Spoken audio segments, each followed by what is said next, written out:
दोस्तों, जो देश भर में 3 परीक्षा को लेकर चर्चा हो रही है और इस 3 परीक्षा में सबसे पहले आता है नीट पेपर लीक को लेकर।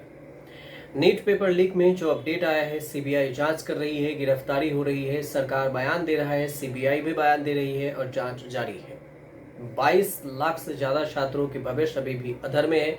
21 जून 2026 को दोबारा से परीक्षा कराए जाएंगे, लेकिन इस सब के बीच में इस पर जो अपडेट है वो बताएंगे। लेकिन इसके बीच में आपको बता दें कि जो दूसरा विवाद शुरू होता है वो है सीबीएसई ओएसएम को लेकर। ओएसएम क्या है? तो ये स्क्रीन, कंप्यूटर स्क्रीन के जरिए जो आपके जो 12th परीक्षा आप देते हैं, 12वीं की परीक्षा देते हैं सीबीएसई वाले, उसमें कंप्यूटर के जरिए आपकी कॉपी चेक की जाती है और कंप्यूटर के जरिए ही मार्क्स को ऐड ऑन किया जाता है, मार्क्स ऐड ऑन होता है।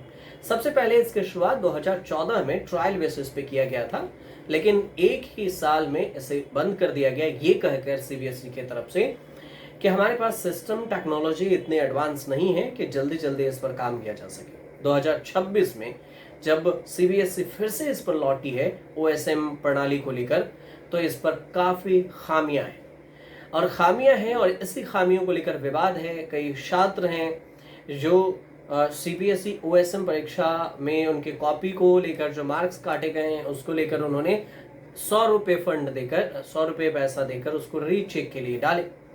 लेकिन रीचेक में पहले तो जैसे रीचेक के लिए डाला गया तो राजनीति भी होने लगी और कुछ नेता ये कहने लगे कि ये जो छात्र हैं ये पाकिस्तानी हैं। विवाद बढ़ा। फिर से सीबीएसई ने कहा कि नहीं, छात्र की बात सही थी और जो कॉपी चेक की गई तो गलतियां, खामियां उसमें उचित निकला और सीबीएसई ने इसे माना कि हमारी गलती है। तो ये एक विवाद है, इसमें भी ये जो विवाद की पूरी कहानी वो बताएंगे। तीसरे विवाद जो हुआ है एसएससी जीडी कांस्टेबल की भर्ती को लेकर, इसके भी कई सेंटर पर आरोप लग रहे हैं कि ये पेपर लीक हो गया और इस पर भी विवाद चल रहा है। एक तरफ समझिए नीट, दूसरी तरफ सीबीएसई, तीसरी तरफ एसएससी जीडी, तो फिर बचा कौन सा भाई? सारे परीक्षाओं के पेपर्स, कॉपी लीक हो रहे हैं, आंसर शीट पहले ही बढ़ जा रहे हैं, तो फिर परीक्षा की जो विश्वसनीयता है वो कितनी बची रह गई? और जो अभी विवाद है एसएससी जीडी को लेकर, उसमें जो बिहार, यूपी में भी जो गोरखपुर हो या फिर लखनऊ हो, नोएडा हो, गाजियाबाद हो, कई सेंटर्स हैं जहां पर बातें सामने आई है कि यहाँ पर पेपर लीक हो गए हैं और कंप्यूटर के जरिए ही पहले से हैक करके इस सिस्टम में आंसर शीट इनबिल्ड किए गए थे और कॉपी चेक हो रही थी। तो इस तीनों विवाद को एक एक करके समझते हैं कि विवाद की कहानी क्या है। कहानी की शुरुआत होती है नीट यूजी पेपर लीक को लेकर, और इससे अगर हम शुरुआत करें तो देखिए, अब सरकार की तरफ से नीट को लेकर एनटीए जो एग्जाम करवाती है वो कह रही है कि इस बार हम ऑन पेपर करेंगे और अगली बार से सीबीटी मोड में होगा, यानी कि कंप्यूटर बेस्ड एग्जाम होगा। इस बीच में देखिए तो ये कहा गया 12 मई को ये परीक्षाएं रद्द कर दी जाती है और इसमें से जो लीक प्रूफ है उसकी जांच हो रही है, सीबीआई को सौंपा गया है। 3 महिला को भी इसमें अरेस्ट किया गया है, सीबीआई जांच जो कर रही है उसमें पुणे के प्रोफेसर भी हैं, पीवी कुलकर्णी, एनटीए से जुड़े एक्सपर्ट हैं, इसमें भी गिरफ्तारी हुई है और कई गिरफ्तारियां भी हो रही है। 3 महिला में से सीबीआई ने 46 साल की ब्यूटिशियन मनीषा वाघमारे को 14 मई को गिरफ्तार किया। एक और जो कॉमन लिंक जुड़ा था इस ब्यूटिशियन से, मतलब कि ये जो प्रोफेसर पीवी कुलकर्णी है, ब्यूटिशियन को पेपर देती थी और इसके बाद ये ब्यूटिशियन कोचिंग सेंटर वालों को देता था, जो कि पुणे में, महाराष्ट्र में एम क्लासेस के नाम से एक फेमस है कोचिंग, उसे देता था। इसके अलावा जो आरोपी है मनीषा मंधारे को मिलवाया। मनीषा मंधारे को भी गिरफ्तार किया जा चुका है, हाउसिंग सोसाइटी में थे। मनीषा वाघमारे के बाद धनंजय लोखंडे को क्वेश्चन पेपर सप्लाई किया था। ये जो चेन है इन सब की गिरफ्तारी हुई है। अब यूजी को लेकर जैसे विवाद हुआ, अब दूसरी तरफ से जो बात आ रही है कि वो है सीबीएसई को लेकर।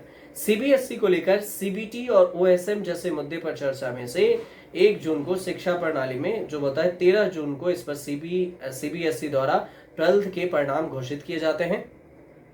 13 मई को सीबीएसई ने जो 12th के परिणाम है उसको घोषित किया और इसके बाद जो परिणाम घोषित हुए तो इसमें पता चला कि OSM के वजह से छात्रों के जो मार्किंग परसेंटेज है उसमें कमी आई।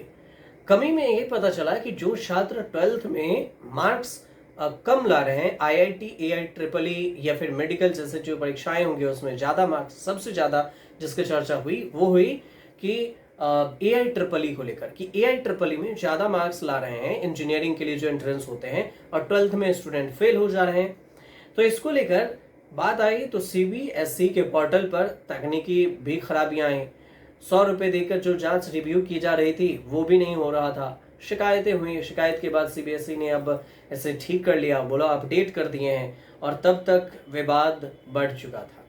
फिर से रिवीजन किया गया तो पता चला कि जो रिवीजन के लिए जो आंसर सीट के जो दोबारा जांच की जा रही है उसमें खामियां हैं, और इसको लेकर विवाद शुरू हो गया।